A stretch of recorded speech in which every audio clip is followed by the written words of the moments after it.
A revelação de Deus na Bíblia começa com estas palavras. Gênesis 1:1.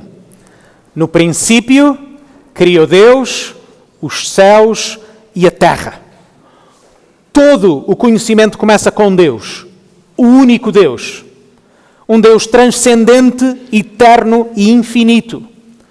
O Deus criador de todas as coisas. Um Deus que não se confunde com a sua criação, porque foi Ele mesmo que criou a matéria. O único Deus transcende o espaço e o tempo. Lemos também no capítulo 1 de Gênesis o relato da criação de Deus. Vemos como Deus criou todas as coisas com poder.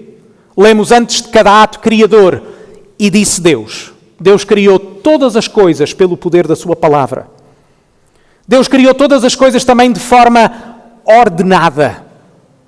Se no versículo 2 a terra estava sem forma e vazia, é Deus que traz ordem no meio do caos, que enche o que estava antes vazio. A criação é uma obra cuidadosamente construída, na qual cada detalhe tem o seu tempo, tem o seu espaço próprio. Deus criou todas as coisas com um propósito. Vemos no relato da criação de Gênesis 1 que Deus nomeia as coisas pelo nome, porque foi Ele que criou peça a peça a sua criação, e a cada passo Ele viu que era bom. Deus cria todas as coisas com um propósito. Não existe tal coisa como a mãe natureza, porque tudo foi criado por Deus, com um propósito específico. Deus criou todas as coisas de forma perfeita. A cada passo lemos que viu Deus que era bom. Mas no final, quando Deus contempla tudo o que fez, no capítulo 1, versículo 31, e eis que era muito bom. No final do 6º dia, tudo está completo e tudo é perfeito.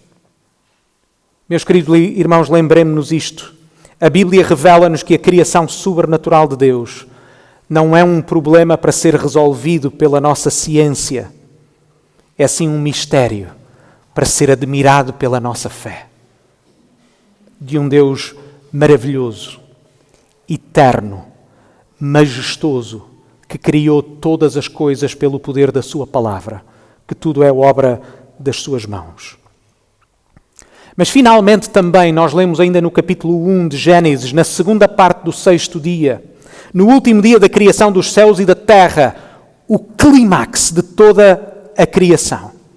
Deus cria o ser humano, homem e mulher, à sua imagem. O ser humano foi criado para ser a representação visível na terra do Deus invisível. Criados para refletirmos e representarmos Cristo. Criados também para termos um relacionamento com Deus. Porque lemos em Gênesis 1 que enquanto Deus fala aos animais e os abençoa, Ele fala com os seres humanos. Capítulo 1, versículo 28. E Deus os abençoou e Deus lhes disse. Deus falou com eles. Isto significa que para nos conhecermos a nós próprios, para conhecermos o nosso propósito de vida, nós precisamos de conhecer e nos relacionarmos com o Deus que nos criou à sua imagem. É em Deus e é em relacionamento com Ele que nós encontramos a nossa identidade, que nós encontramos o nosso propósito. Nós encontramos a nossa natureza, encontramos também a nossa missão. E chegamos hoje ao final do relato da criação segundo o livro de Gênesis. E por isso convido-vos a abrirem as vossas Bíblias no livro de Gênesis, na página 12 das Bíblias à vossa frente, Gênesis capítulo 2. E vamos ler os versículos 1 a 3. Embora seja um capítulo diferente, os versículos que vamos ler hoje fazem ainda parte da unidade literária do capítulo 1. Gênesis capítulo 2, versículos 1 a 3.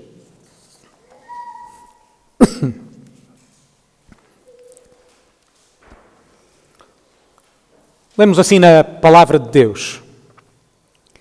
Assim os céus e a terra e todo o seu exército foram acabados. E havendo Deus acabado no dia 7º a sua obra que tinha feito, descansou Deus no dia 7º de toda a sua obra que tinha feito. E abençoou Deus o dia sétimo e o santificou, porque nele descansou de toda a sua obra que Deus criara e fizera. Notem como estes versículos terminam o relato da criação. O texto começa com a palavra assim, ou seja, é uma conclusão. Desta maneira os céus e a terra foram acabados. Lemos também esta expressão, e todo o seu exército.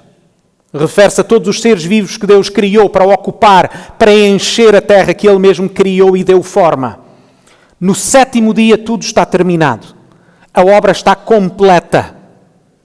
Mas quando lemos estes versículos, nós percebemos que o sétimo dia tem algo de especial, algo de diferente quando comparamos com os outros 6 dias.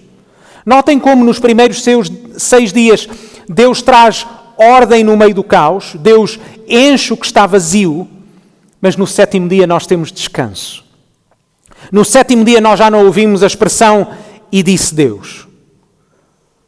Notem como o sétimo dia não tem um fim. Não há tarde e manhã, como nos primeiros 6 dias. Em vez da avaliação comum no final de cada dia, o sétimo dia é especial. Porque este é o único dia que é abençoado e santificado. O sétimo dia é distinto dos outros. Mostra-nos como a obra de Deus, a obra que teve um princípio, tinha um fim, tinha um propósito. Os 6 dias, notem, que lemos no capítulo 1, não são uma mera acumulação de tempo. Aqueles 6 dias não são para ser repetidos infinitamente em ciclos intermináveis. A obra de Deus tem um telos, a obra de Deus tem um destino final. O sétimo dia é o dia do descanso de Deus. E hoje quero convidar-vos, a partir deste texto de Gênesis 2, 1 a 3, a considerar este descanso, o descanso de Deus, em 3 pontos. O descanso estabelecido, o descanso ansiado e o descanso alcançado. Estabelecido, ansiado e alcançado. Vamos começar pelo descanso estabelecido. Notem como estes versículos foram compostos de forma propositada, com a sua cadência e ritmos próprios. Reparem nas repetições que, de certa maneira, imprimem na nossa mente a ideia principal e cumulativa. As palavras repetidas 3 vezes. A referência a Deus, à sua obra ou trabalho, àquilo que Ele fez ao sétimo dia. Todas estas palavras repetidas 7 vezes. Nestes versículos, notem como tudo, mais uma vez, é a ação do próprio Deus. O que é que Deus fez no último dia? Vejam nas vossas Bíblias. Deus acabou, Deus descansou, Deus abençoou e Deus santificou. Deus acabou a sua obra, Deus acabou o seu trabalho, se quisermos utilizar uma palavra que estamos mais habituados. A palavra original aqui de acabou tem um significado de terminar, de completar. Não é no sentido que Deus desistiu, ou que já estava cansado, ou que já não conseguia fazer mais. É no sentido de que não havia mais nada para ser criado. De que tudo o que tinha de ser criado foi criado. De que Deus completou o seu trabalho. Deus fez tudo o que se propôs a fazer. Lemos também que Deus descansou. Não mais uma vez porque Deus sentiu o desgaste no seu próprio corpo, como nós, porque Deus é espírito. Este descanso, mais uma vez, tem a conotação no seu original de paragem. Deus cessou a sua atividade criadora. Mais uma vez, Deus para porque a sua criação estava completa. Porque Ele olha para tudo o que criou e era tudo muito bom. Era perfeito. Mas notem ao mesmo tempo o que é que cessou. O texto diz-nos que Deus descansou da obra que tinha feito. O nosso Deus não é um Deus inativo. Deus não se sentou no sofá para não fazer nada. Porquê? Porque é Deus que não apenas cria, mas que sustenta todo o universo que Ele criou. O Deus verdadeiro não é como um relojoeiro que cria um relógio ou constrói um relógio e depois deixa o relógio à sua sorte, a trabalhar por si mesmo. É um Deus que age. É um Deus que se relaciona com a sua criação. É um Deus que sustenta permanentemente a sua criação. É isso que a Bíblia nos ensina. Finalmente, Deus abençoou e santificou o sétimo dia. Notem como nós já tínhamos lido este verbo antes, de abençoado, porque Deus já tinha abençoado os animais e Deus já tinha abençoado o ser humano no quinto e no sexto dia. Mas nunca algo tinha sido santificado. De todos os dias da criação, o dia sétimo foi abençoado, mas também foi santificado. Declarar alguma coisa como santo ou santa é separar, é consagrar, é colocar de parte para um uso específico, para um uso apropriado. Deus santifica este dia, vejam o final do versículo 3, porquê? Porque Ele descansou. Imaginem o prazer de Deus ao contemplar a obra perfeita das suas mãos. Imaginem Deus a olhar para tudo aquilo que Ele criou, a concluir que era tudo muito bom e a ter satisfação nisso. Alguma vez sentiram aquele prazer muito particular quando nós acabamos um grande projeto? Aquela sensação de o dever cumprido, de termos completado alguma coisa. E nós que não somos perfeitos, não fazemos nada perfeito. Agora imaginem o Deus a olhar para toda a sua criação, em grande satisfação pela obra das suas mãos. Meus irmãos, este texto não nos foi dado como uma mera descrição de acontecimentos, ou meramente para nos informar. Nós fomos criados, lembrem-se, à imagem de Deus. Nós fomos criados para o refletir e representar. A nossa identidade e missão vêm de Deus. Eles devem ser exercidos e vividos à imagem do nosso Deus. Vemos, por exemplo, neste texto repetido 3 vezes que Deus trabalhou. O texto repete-o, a sua obra, o seu trabalho. E à imagem de Deus nós também trabalhamos. O trabalho é algo bom. É verdade que nós hoje trabalhamos com suor, por vezes até mesmo com lágrimas. Nem sempre o nosso trabalho é satisfatório nesta terra. Mas lembrem-se que isso são consequências do pecado, não porque o trabalho é mau, porque o trabalho continua a ser bom. O trabalho continua a ter um propósito. Ao mesmo tempo, nós lemos que Deus não apenas trabalhou, mas que ao sétimo dia, depois de ter completado todas as coisas, Ele descansou. Na forma como Deus cria o mundo, Deus estabelece um padrão que serve de modelo à vida humana. 6 dias de trabalho, 1 dia de descanso. Notem bem o detalhe que nos pode passar despercebido. Deus criou todas as coisas com um ritmo próprio. Notem, cada um desses ritmos ou ciclos da nossa própria vida são ciclos que têm a impressão de Deus na própria criação. Pensem, o que é um dia? Um dia é a rotação da Terra, uma rotação completa à volta de si mesma. O que é um mês, em termos gerais? É a rotação da Lua completa à volta da Terra. O que é um ano?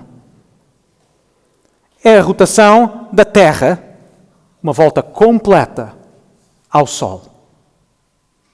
E a semana? Todos os nossos ciclos, todos os nossos padrões, todos os nossos ritmos com que a nossa vida vive, têm uma ligação cósmica à criação do próprio Deus, porque Deus colocou a sua impressão lá, à exceção da semana, porque a semana encontra a sua origem e o seu significado no próprio Deus e no padrão criador. Tem um significado teológico.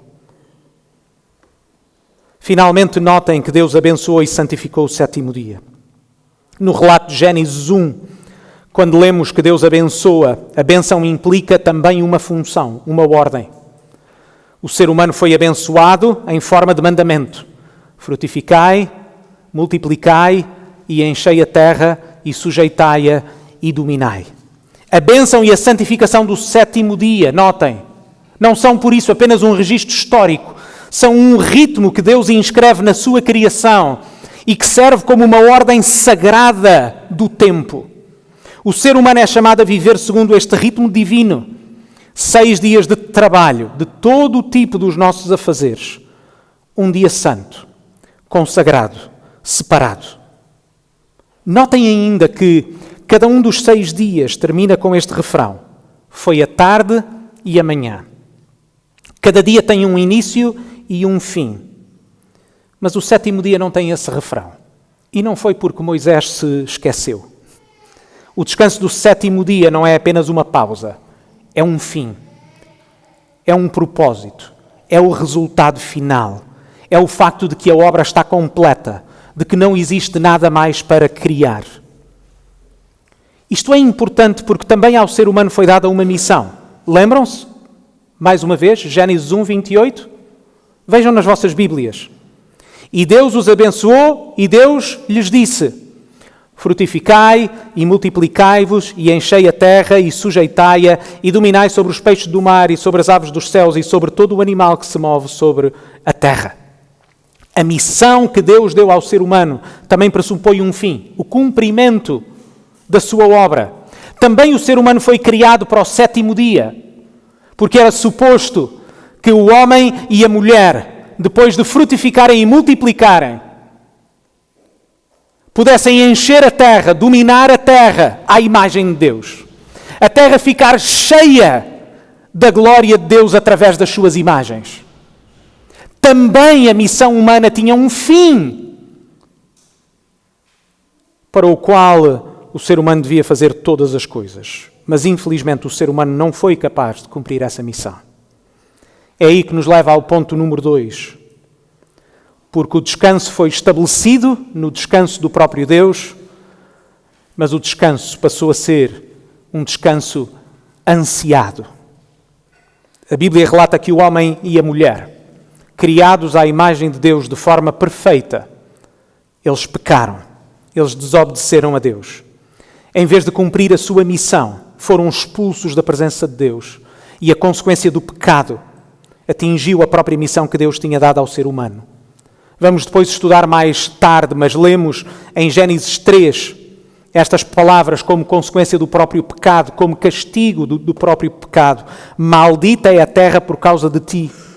Com dor comerás dela todos os dias da tua vida. Espinhos e cardos também te produzirá. No suor do teu rosto comerás o teu pão. O trabalho que Deus deu ao ser humano, o trabalho que era bom, tornou-se difícil. O trabalho que era bom nem sempre é recompensador.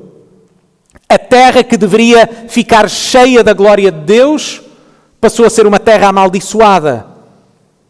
E foi a partir desse momento que o descanso passou a ser um desejo nunca alcançado. Notem como a ansiedade passou a ser uma experiência humana permanente. Podemos vivê-la em diferentes graus, mas a ansiedade é parte da nossa experiência, sempre presente. Felizmente, no meio do juízo justo, Deus fez uma promessa. Vamos ler no capítulo 3, no versículo 15, que Deus vai prometer uma semente. Deus vai prometer uma semente que viria restaurar o que foi perdido com o pecado. E a partir desse momento a revelação bíblica passa a ser marcada por uma dupla tensão. A busca humana pelo descanso. Um descanso que nunca é alcançado. Mas também a esperança da semente que Deus prometeu, que viria restaurar todas as coisas e dar-nos descanso. Vemos isso logo, passado alguns capítulos, em Noé. Talvez possam nunca ter pensado nisso, haveremos de estudar esse texto. Mas o seu pai deu-lhe o nome de Noé, que significa descanso. Porquê?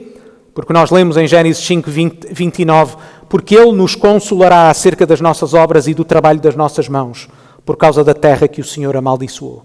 Noé foi nomeado com a esperança do descanso, mas sabemos também que Noé falhou. Ele foi obediente em certas coisas, mas ele também não foi perfeito. Também ele pecou. Também ele não foi capaz de alcançar o descanso pelos seus próprios méritos. A narrativa bíblica, leiam o Antigo Testamento, continua depois de Noé. Séculos depois, Deus chama um povo para si mesmo, o povo que nós conhecemos como o povo de Israel. Lembrem-se que é precisamente para este povo no deserto, recém-liberto da escravidão do Egito, a caminho da terra que Deus prometera, que Deus escreveu Gênesis 2, 1 a 3. Lembrem-se disso, foi Moisés que escreveu este texto. Moisés escreveu para o povo de Israel, que tinha acabado de sair de 400 anos de escravidão no Egito. Estão agora no meio de um deserto, com a esperança da terra prometida. É esse o contexto de Gênesis 2. Mas infelizmente, tal como Adão que tinha uma missão, Israel também tinha uma missão que não foi capaz de cumprir.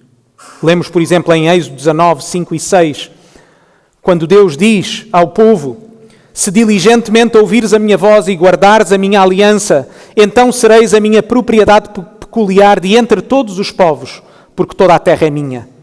E vós me sereis um reino sacerdotal, um povo santo. Notam como a Israel também foi dada uma missão? Eles que deveriam ser um povo santo, luz para as nações. Israel recebe no mundo caído a missão que tinha sido dada a Adão. É naquele deserto que antes mesmo de ser dada a lei, Deus estabelece mais uma vez o ritmo do sábado. Sabem quando? Na colheita do maná. 6 dias de colheita, no 7º dia descanso. O mesmo padrão da criação acompanha o povo mesmo naquele deserto.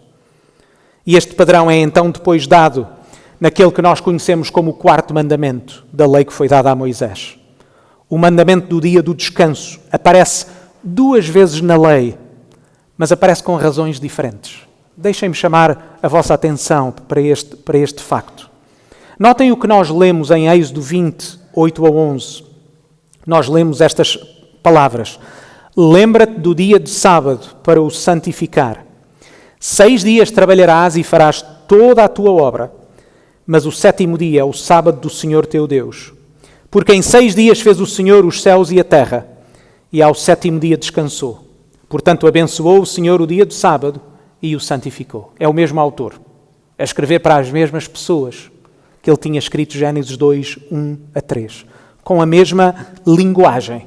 Qual é a razão pela qual eles deviam guardar o dia de sábado? A razão é a própria criação, é o próprio padrão que Deus tinha estabelecido. É exatamente o mesmo padrão. O dia de descanso olha para trás, para a obra completa de Deus, para o descanso do próprio Deus. Mas notem como em Deuteronômio 5, quando a lei é de novo dada, a mesma lei, a uma nova geração, temos uma nova razão. Diz-nos assim, lemos em Deuteronômio 5, 12 a 15, guarda o dia de sábado para o santificar, porque te lembrarás que foste servo na terra do Egito, e que o Senhor teu Deus te tirou dali com mão forte e braço estendido, pelo que o Senhor teu Deus te ordenou que guardasses o dia de sábado. Qual é a razão aqui? A razão é a salvação de Deus da escravidão do Egito. Notem como, depois do pecado, o 7º dia passa a ter 2 significados. É também agora uma celebração da redenção e da salvação. Do outro lado do pecado, ganhou esta nova dimensão. Não é apenas o ritmo que Deus estabeleceu na criação, é também a celebração daquilo que Deus fez para salvar o seu povo. Israel caminhava no deserto com a esperança do descanso, olhando como referência para o descanso do próprio Deus. Deus prometeu, através de Moisés, Êxodo 33, 14, irá a minha presença contigo para te fazer descansar. Esse era o propósito. Israel foi salvo com o propósito de entrar na terra prometida, com o propósito de ali encontrar o descanso de Deus. O propósito era um povo santo, numa terra santa, a adorar um Deus santo. E de facto, notem que na narrativa bíblica sob a liderança de Josué, nós lemos em Josué 21, 44, que o Senhor deu descanso a Israel, que a terra descansou, que houve paz. O problema é que este descanso também não foi completo. Este descanso não foi duradouro. O relato que nós temos em todo o Antigo Testamento é de um povo que falha uma e outra vez. As suas obras não foram perfeitas. Israel não viveu como um povo santo. Israel não cumpriu a sua missão. A grande tristeza que nós vemos é que a história de Israel é a história de um descanso prometido e ansiado, mas nunca plenamente alcançado. O Salmo 95, já lemos hoje, bem no início do nosso culto, expõe esta tensão de forma perfeita, porque no final desse Salmo, quando o povo já está na terra, o salmista escreve: hoje, se ouvires a sua voz, não endureçais o vosso coração. E termina esse salmo com um aviso: jurei na minha ira que não entrarão no meu repouso. Deus exortou o povo de Israel uma e outra vez, mas o descanso nunca foi alcançado. Notem como séculos depois de Adão, o ser humano continuava sem conseguir entrar no descanso de Deus, sem conseguir cumprir a missão, sem conseguir ser perfeito, sempre a falhar. O Antigo Testamento é como que há a ansiedade a aumentar a cada página, porque ninguém é capaz de alcançar este descanso. Houve vários líderes, muitos líderes, houve juízes, houve reis, mas nenhum deles foi capaz de ser perfeito. Nenhum deles foi capaz de guiar o povo ao descanso completo. E por isso o povo historicamente espera com ansiedade o cumprimento da promessa de Deus, daquela semente que tinha sido prometida em Gênesis 3, que haveria de restaurar todas as coisas. Meus queridos irmãos, a história, a narrativa de todo o Antigo Testamento, sendo história, sendo real, tendo sido vivida e experimentada por homens e mulheres como nós, é também uma ilustração da nossa própria vida. Porque nenhum de nós aqui presentes também alguma vez foi capaz de obedecer a Deus de forma completa. Também nós sentimos esta ansiedade. Também nós falhamos em cumprir e de viver para a razão pela qual nós fomos criados. É exatamente aí que nos leva ao terceiro e ao último ponto, que é o descanso alcançado. É aqui que chegamos ao cumprimento da história bíblica, à semente prometida de Gênesis 3,15. O próprio Deus fez-se homem. O próprio Deus cumpriu a missão que Adão e Israel e nenhum de nós conseguiu cumprir. O Filho de Deus, Deus eterno com o Pai, tornou-se homem. E o seu nome era Jesus. Jesus viveu a vida perfeita que nenhum ser humano foi capaz de viver. Mas mais do que isso, não apenas Ele cumpriu a missão por nós, como também pagou o preço da nossa culpa. Ele morreu naquela cruz para perdão dos nossos pecados. Ele reconciliou-nos com Deus para que nós pudéssemos viver para o propósito para o qual nós fomos criados, propósito que nós nunca conseguimos viver pelos nossos méritos. É esse momento histórico que a nossa cultura chama Páscoa, apesar de ter perdido, obviamente, o seu significado. A Páscoa cristã lembra a morte e a ressurreição do Senhor Jesus para a nossa salvação.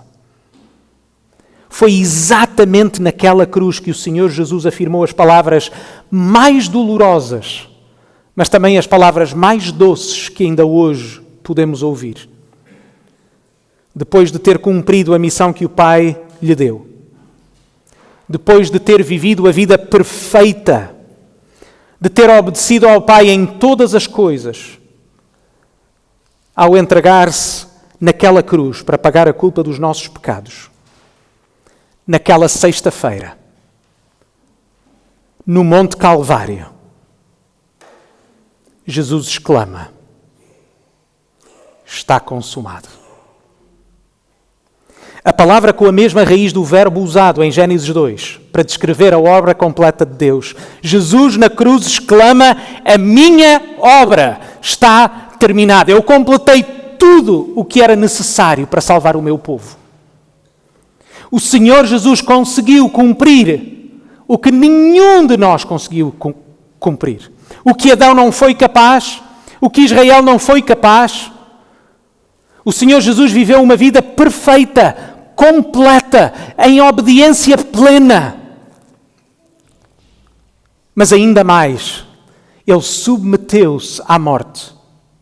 Ele submeteu-se a ser crucificado para perdão dos nossos pecados. E naquela cruz, mesmo antes de morrer, de dar o brado final. Ele exclama: está consumado, está completo.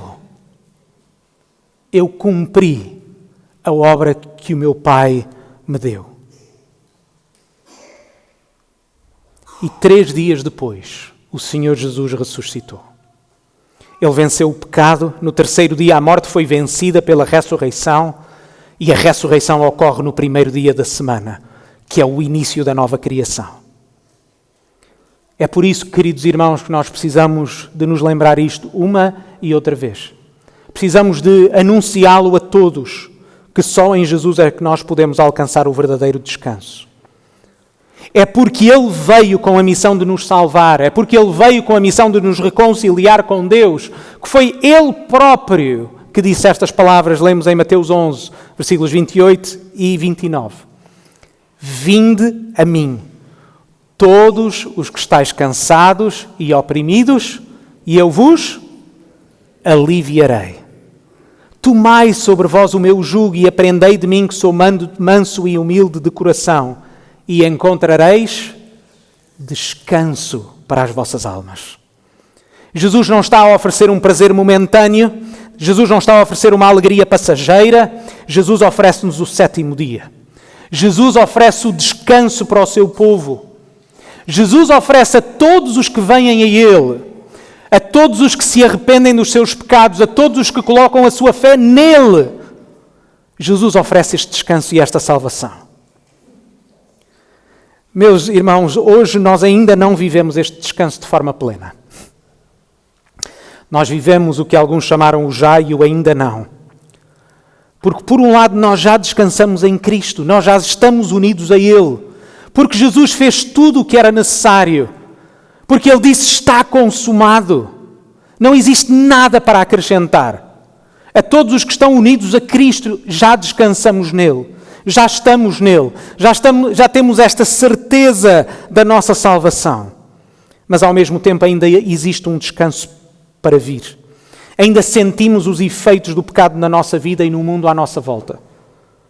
Como o autor da carta aos Hebreus, capítulo 4, que nós lemos hoje, lemos dos versículos 9 a 11 estas palavras: resta ainda um descanso para o povo de Deus. Resta-nos um descanso.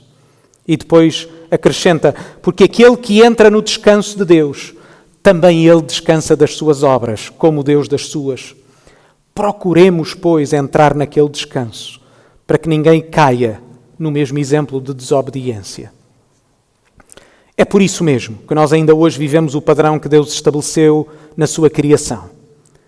O dia de descanso mantém-se na nova aliança, mas ele é transformado. O padrão e o ritmo permanece. 6 dias de trabalho, 1 dia santo. O propósito criador permanece. Cessar das nossas obras depois de uma semana de trabalho. Mas a celebração mudou. Nós já não celebramos a nossa libertação do Egito, como o povo de Israel na antiga aliança. Nós celebramos, sim, a ressurreição do Senhor Jesus no dia em que o Senhor Jesus ressuscitou. O Senhor Jesus ressuscitou no 1º dia da semana, como lemos no relato dos Evangelhos. Por exemplo, lemos em João 20, capítulo 20, versículo 1. E no 1º dia da semana, o dia de Pentecostes, quando o Espírito Santo desceu sobre a igreja, quando a igreja foi estabelecida, ocorreu a um domingo. 7 semanas após a Páscoa, após a ressurreição, quando a igreja estava reunida. E quando o apóstolo Paulo instrui a igreja de Corinto, ele pressupõe que os crentes se reúnem ao domingo. Quando está a tentar exortá-los para que eles levantem ofertas para a igreja em Jerusalém, que estava em dificuldades financeiras, estava a passar por uma fome. Lemos em 1 Coríntios 16, 2, no 1º dia da semana, cada um de vós ponha de parte o que puder juntar. Paulo assume que a igreja cristã, está reunida no 1º dia da semana. Para os cristãos, todos os domingos são domingos de Páscoa. Aos domingos os cristãos descansam. Aos domingos os cristãos celebram a ressurreição do Senhor Jesus e a sua salvação. E aos domingos os cristãos antecipam o descanso eterno. O dia em que nós vamos descansar de forma plena quando o Senhor Jesus voltar. quando a sua obra estará finalmente consumada e a terra estará cheia da sua glória.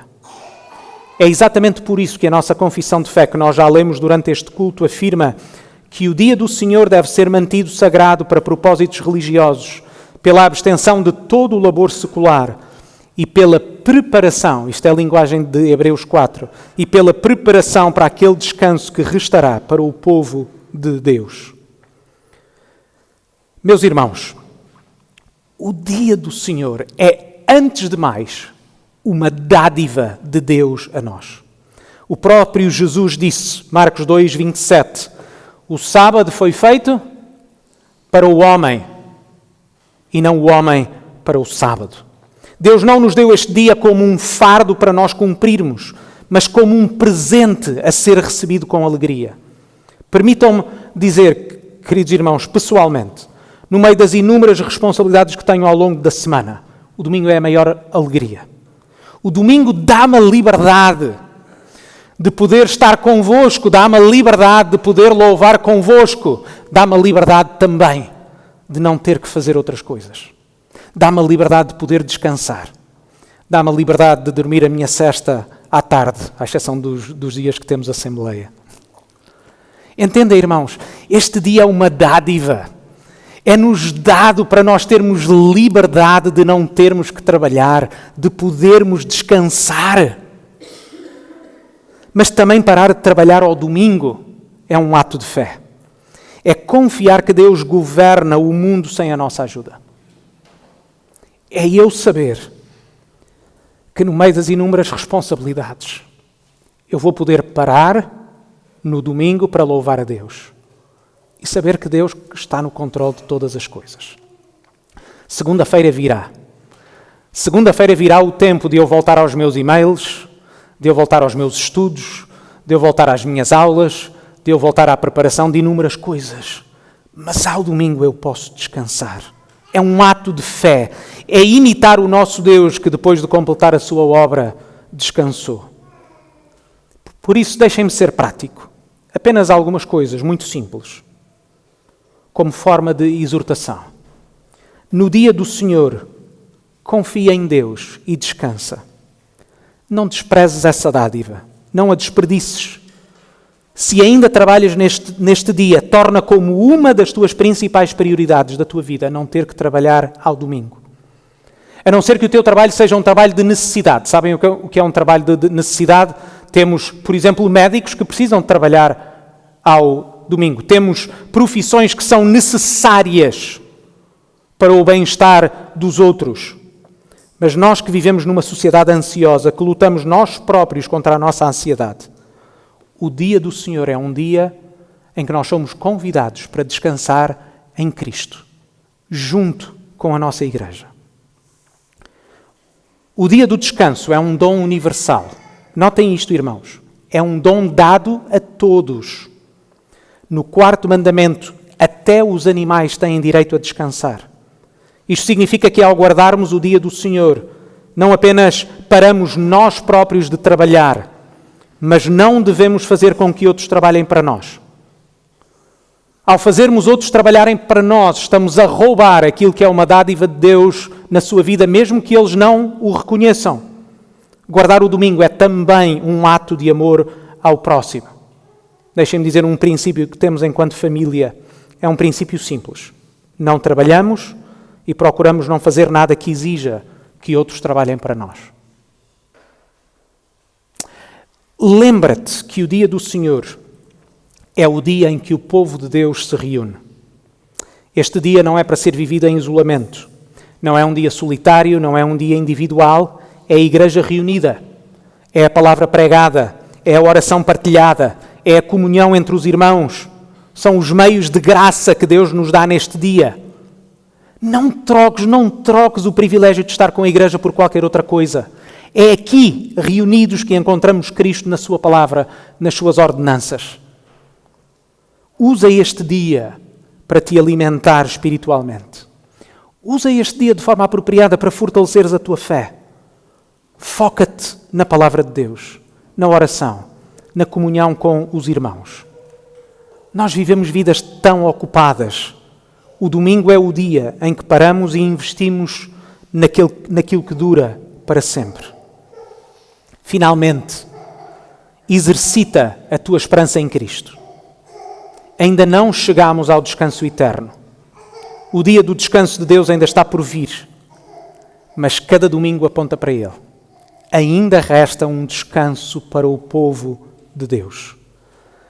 Cada domingo é um ensaio da eternidade, do dia em que o Senhor Jesus irá voltar e nós estaremos todos reunidos, com os santos de todos os tempos, de todas as partes do mundo, em louvor eterno. Termino com a citação da semana passada de Agostinho, logo no começo das suas confissões. Quando ele fala para Deus e diz: porque tu nos fizeste para ti, e o nosso coração está inquieto, enquanto não descansar em ti. A verdadeira paz e a verdadeira liberdade não se encontram na nossa autonomia. A nossa identidade e missão só podem ser encontradas naquele que nos criou. O verdadeiro descanso só pode ser alcançado quando nós descansamos naquele que é a razão e o propósito das nossas vidas. Quando descansamos em Cristo, aquele que se entregou por nós para a nossa salvação. Descansamos nele, porque ele completou todas as coisas. Descansamos nele, porque as suas promessas são verdadeiras. Descansamos nele, porque ele ressuscitou ao terceiro dia, ele ascendeu aos céus, mas ele vai voltar para nos levar com ele. Descansemos, pois, em Cristo. Vamos orar.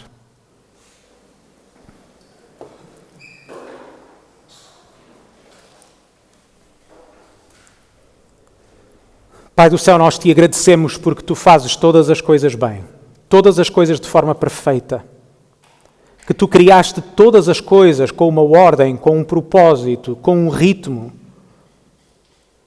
Ó Pai, ajuda-nos a respeitar os ritmos que tu nos deste. Obrigado, ó Pai, pelo dia do Senhor. Obrigado por este dia em que temos a liberdade de descansarmos e de nos podermos reunir para louvar o teu nome. Ó Pai, ajuda-nos a compreender o propósito deste dia, ajuda-nos a usar este dia para o propósito para o qual tu o criaste. E Pai, que tu possas também utilizar este dia para cumprir os teus planos, para edificar a tua igreja, para nos fortalecer na fé, para renovar a nossa esperança no teu Filho. Nós oramos no nome do Senhor Jesus. Amém.